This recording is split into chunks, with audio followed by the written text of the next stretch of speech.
Transformative Principal, Episode 57, Randy Barron. Welcome to Transformative Principal, the show where we learn every week from a leader who's making a difference, how to become better, and improve our schools. I'm your host, Jethro Jones. You can find me on Twitter at Jethro Jones. You can find great resources and the show notes at transformativeprincipal.com.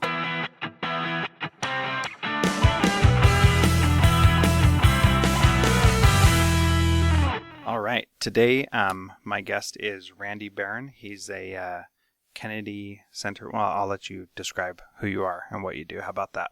Okay, great. My name is Randy Barron. I'm a Kennedy Center teaching artist. I work specifically with dance and choreography and connect that to other subjects in the classroom. That's great. So you're here in Kodiak right now, working with some of our schools, and talk a little bit about what you're doing with that.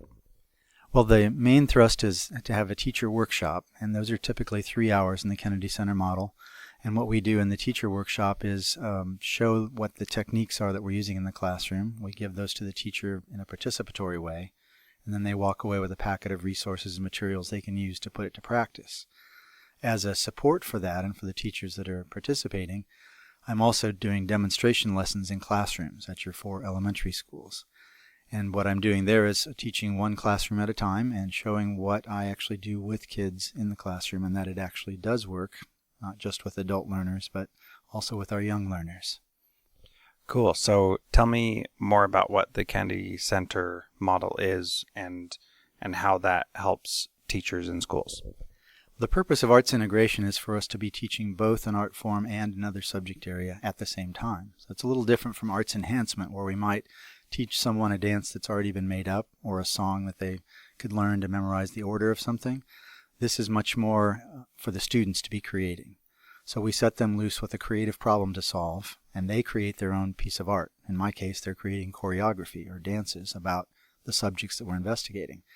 The Kennedy Center's definition of arts integration is that it's an approach to teaching in which students construct and demonstrate understanding through an art form.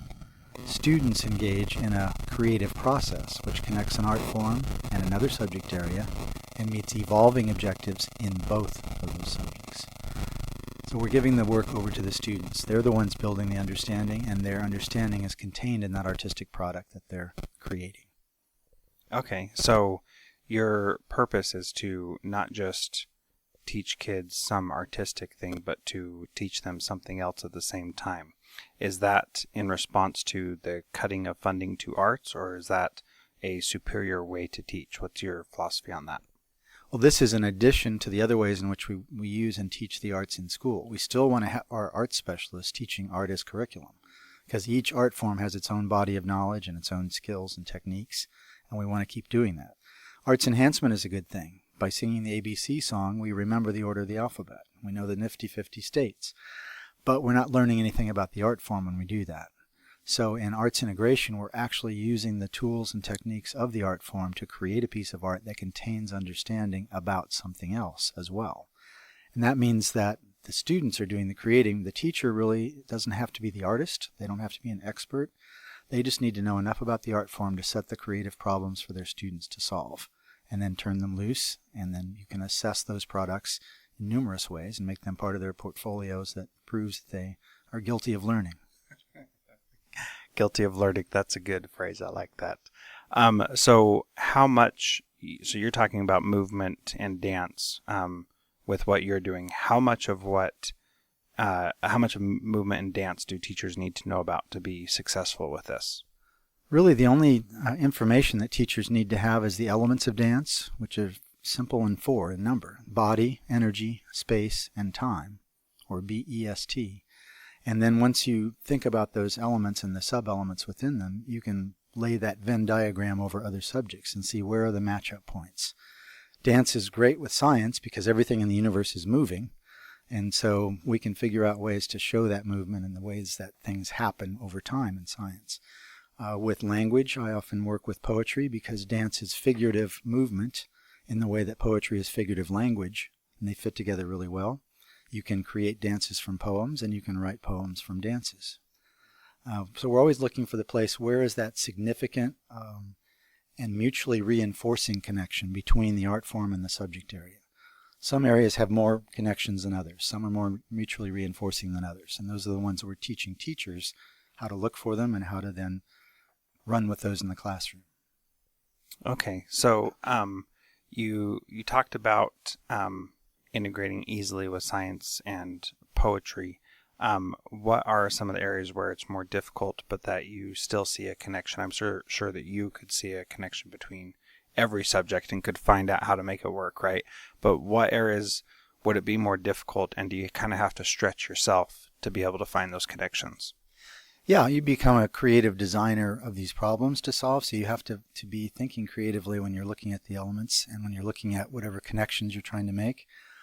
For instance, math is a little tougher because a lot of times what we're looking for is some skills for students in math. But what I can teach with an art form is I can teach the ideas, the big concepts, numeracy, the ideas of what's the commutative property and how does it look in action. What about shapes and transformations, graphing in space, coordinate systems. Things where we're moving through space and time are going to reinforce the concepts that we're working on. But other things like drilling the multiplication tables, I haven't figured out a way to create an interesting dance about multiplying. So I'm leaving that to other people to think of. Sure, that's understandable. So talk about the problems that you're asking kids to solve. What does that actually look like, and how do they approach or deal with that? What process do you go through for that?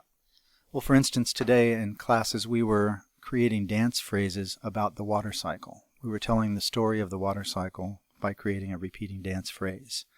And the students built their own, and we added music to them, and they showed them to each other and explained what they were thinking as they were going through it. One child was an ice cube who melted into a river, evaporated into a cumulonimbus cloud, condensed back down into a waterfall, and then froze back into the ice cube that he started as.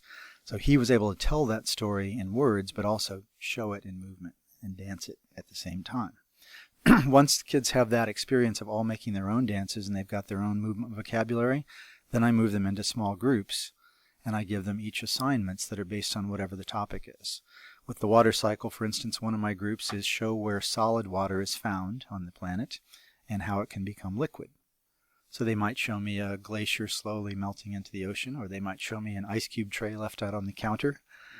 And they have to figure out in their group what situation are they going to show and how will they turn that into movement without using voices or props or objects in their hands. So it's all about the body's ability to communicate.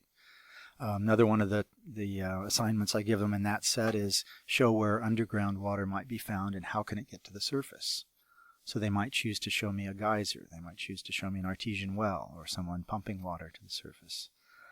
So we're just getting across those bigger ideas, and then they're deciding how to show that in movement. Okay, so I'm picturing my kids in elementary school doing this and coming up with some really wacky, I wouldn't know that's what they're doing unless they told me kind of things, right? How do you, I don't want to say control for that, but how do you deal with that, or is that part of the process? Actually, that is part of the process because their first drafts are not the place we leave off. Right? I have them make a first draft, we watch them, we see them first without anybody knowing what the assignment was, so we can really get a chance to look at the shape and the form of the dance and what does it suggest to us. And then we talk about that a little bit, and we ask the group to reveal their assignment, and when they let us know, then we can all go, oh, now I get it. Then we're now looking for detail as we see it a second time. Now we're watching closely, so we're reading dances like text, and we're doing close reading of our text, and we're arguing from evidence. We're saying, I think it was this because I saw this.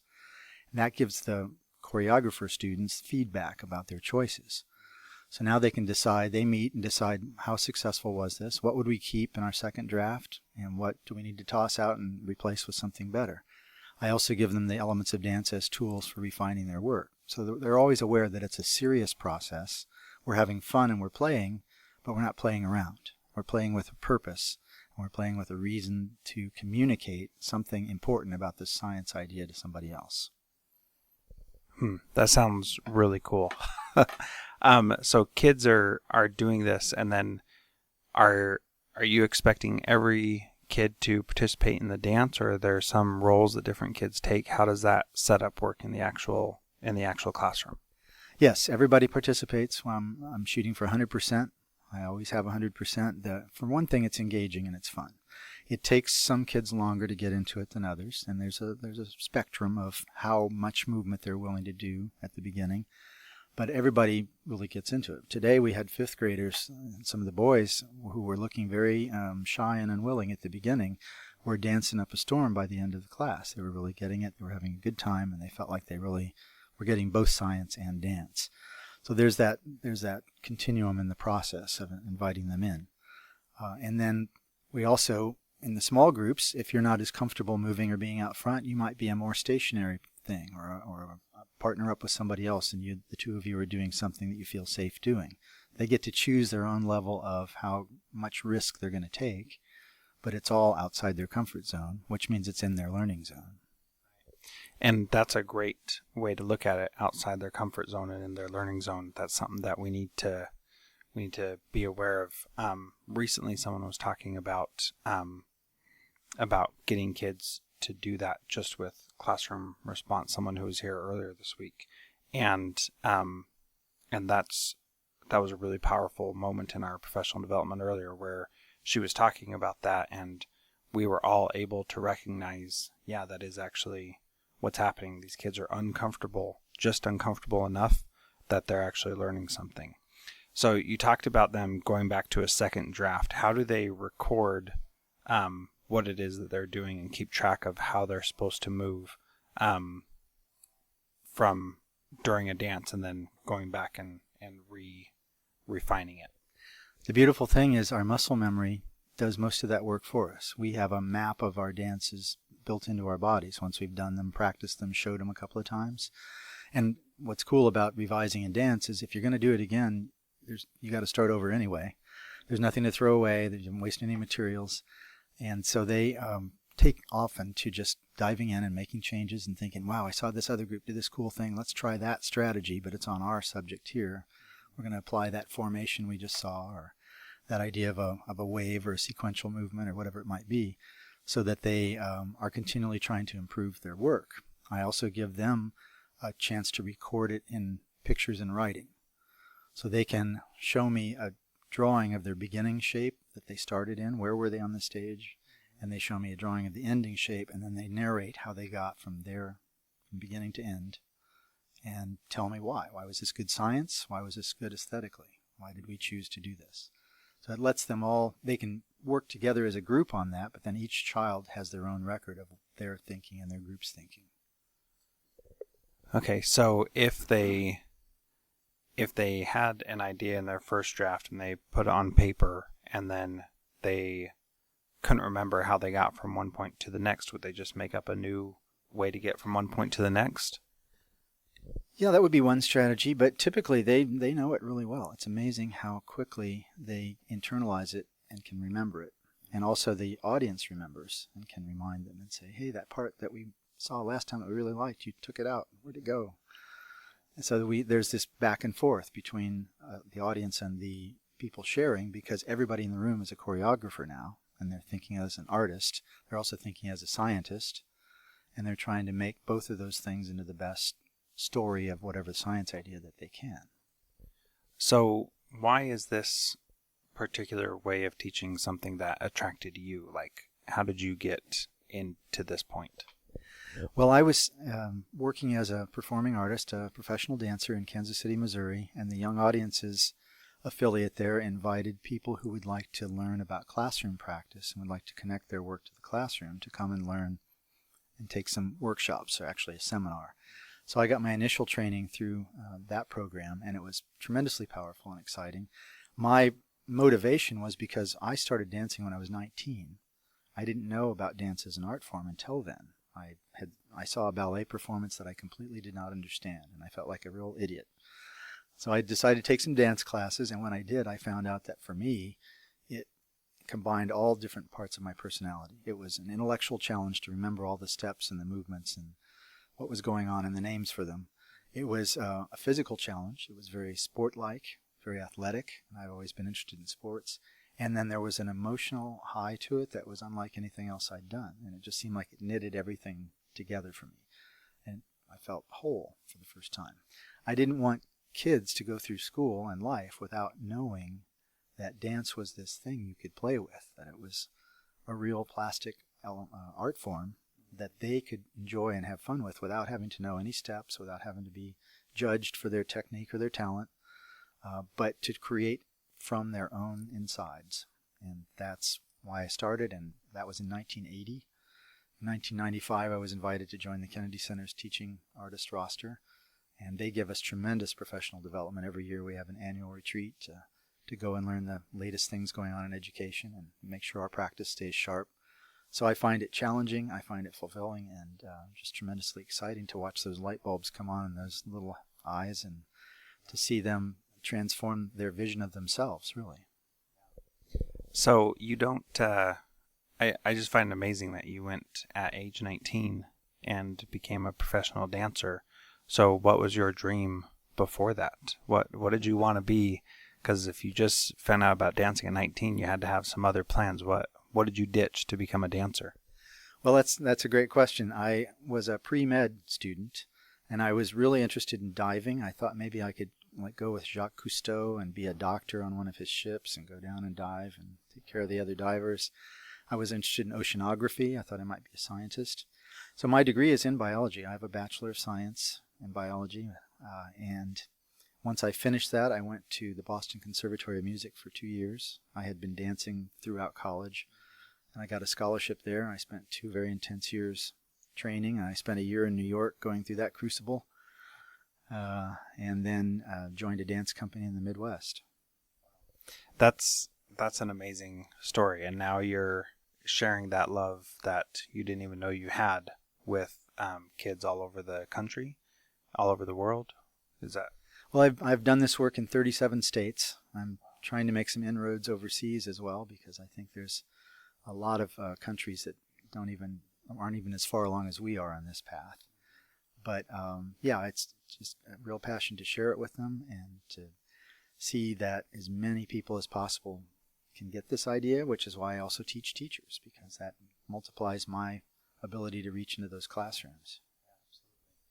So from what you described, it sounds like it would take a little bit longer to teach the water cycle through dance than through just the normal way of doing it. And I'm sure that you hear that a lot. What's your response to, we don't have enough time to teach the standards anyway? How are we supposed to teach standards through dance? Arts integration is amazingly efficient. Because artists tend to think more globally and holistically, we bring in a lot of other learning. We bring in vocabulary, we bring in language, we do lots of other things besides just the science part. Plus, let's say I spent an hour teaching the water cycle by reading it to my students, showing them a video and having them read about it, answer questions. Or I spent that same hour having them put it in their bodies where they will never forget it. That to me is a more efficient way of using my time. And part of the problem is sometimes we're under such pressure to cover the curriculum. That's exactly what we do. We cover it up. Right. I'm interested in uncovering the ideas and having them explore with them and play with them. When they use them in a plastic way, when they have them in their hands and their bodies, and they're making images in their minds and then trying to make their bodies fit that image, there's a level of involvement that's going on that's incalculable. And we're using all the modalities. We're still using verbal and linguistic. We still have our oral modality. We're using visual because dance is a visual art. And we're using kinesthetic, which is one of the most powerful ways to remember something. Yeah. So talk a little bit more about uncovering the curriculum, because I think there's some real power in that. And you and I talked a little bit, touched on that last night when I saw you at the airport. What do you mean by uncovering the curriculum, and talk about some examples of that? Well, I mean, by diving deeply into it, we start to raise questions. Students start to have their own questions. What I like to do is, instead of providing a lot of information up front, we discover it through the process of creating our dance. And now they have additional questions about how does that work? What does that molecule really look like? What happens when water melts? And what happens when you put it into coffee or tea? Then they were talking about today, some of the kids had that question. One child had a question, I'm now curious about astrophysics. I didn't even use that word. So you can see that, we're just opening up their minds. Instead of just being information dump with a lot of information flying at them, we're now giving them some reason to care about the information and to want more of it. And so they want to dive in deeper and go for more understanding because they feel like they're really starting to get it. They're not just parroting it back. They really have applied their knowledge. And that's where we get to understanding as opposed to just remembering.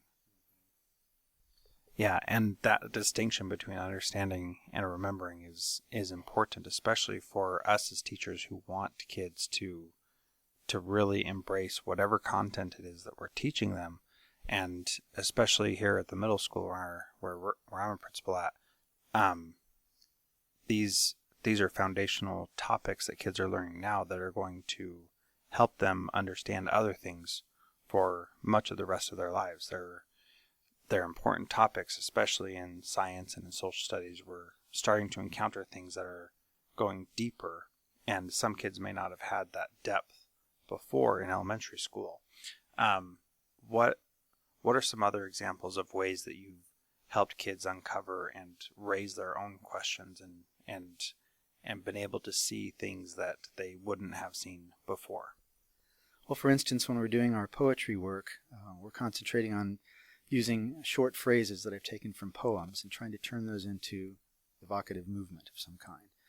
To do that, they have to engage more closely with the text than if they were just reading that poem and if they were trying to make sense of it for themselves. Now, when they're working in a group, they're trying to figure out, what does this word really mean? And it could mean also this thing. And in our case, it means this. So they have to make some choices, and they get deeply engaged with the language because they're making choices about which movements to do. Same thing's true with the science ideas or the math ideas. And they have to be talking about them in their groups, listening, using the vocabulary.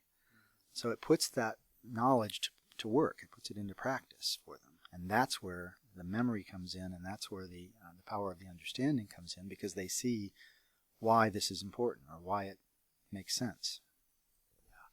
That's really cool. So what I'm envisioning as you're talking is kids in a classroom trying to figure out how to show the water cycle, for example, and not knowing what condensation is, and then finding out that they need to know that word to be able to make movement to it, and then looking up that word and figuring that kind of stuff out on their own. And is that essentially what you're describing, how it works? Well, they're still getting instruction throughout, and I'm using the terminology correctly and in the right context. So they're hearing that while they're moving, which is another way of associating the movement with what they have learned. And it's kind of a feedback loop in a way. They're using the terms, I'm using the terms, we come back to it, we clarify. It isn't just once and we go on.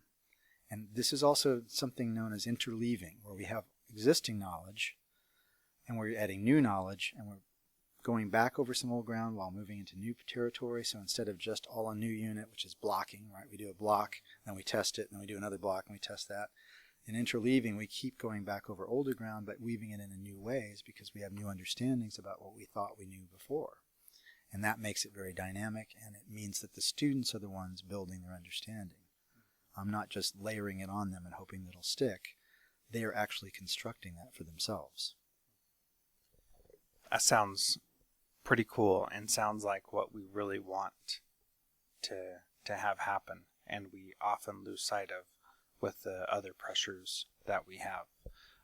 What are some tips that you would give teachers and principals who would want to use this in their buildings who haven't attended one of your seminars yet? How would you advise them to get started?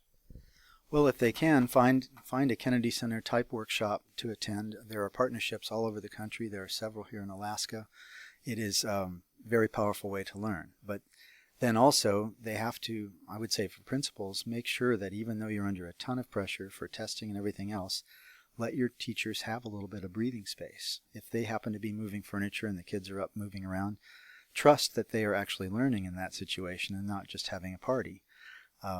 It's a very playful and fun way to learn, which brings kids back. They want to come back. They want to do it. And they're asking the teachers. They'll say, can we do that again? Let's do that with this subject. And they have tons of ideas. So there's that space. Can we create space for teachers to do that? We also, if at all possible, need to create space for teachers to collaborate, because just like learning in isolation is not the best way to learn for a student, it's also not the best way for a teacher to have to try something new. If they've got a partner or a colleague who can come and watch or can give them ideas, little bit of feedback, it's huge. You don't feel like you're the voice out in the wilderness. And so those are some very powerful ways to spread this technique quickly through a building. Yeah, that sounds really great. So you mentioned find a Candy Center workshop they could attend. How do people find those? And then if people want to have you come specifically, how do people contact you? Well, the Kennedy Center has a website, and you can go and search for their partnerships, and the partnerships then list the different offerings that they have. It's just like a catalog, essentially. So you can find out who's doing what in which state. You can kind of see what the offerings are. My own personal work is all over the country. As I said, I live in New Mexico, even though I'm coordinated sometimes through DC, and we all contract and connect directly with the partnerships when they want us. So an email to me at randy@owldancer.net, OWLTANCER, randy@owldancer.net is the best way to get hold of me, because when I'm traveling, I usually can check email even if the phone doesn't reach me. Cool. Well, thank you so much for your time, and I have learned a lot, and I know everybody else will too, so thanks. Appreciate it. Thank you so much. It was a great conversation.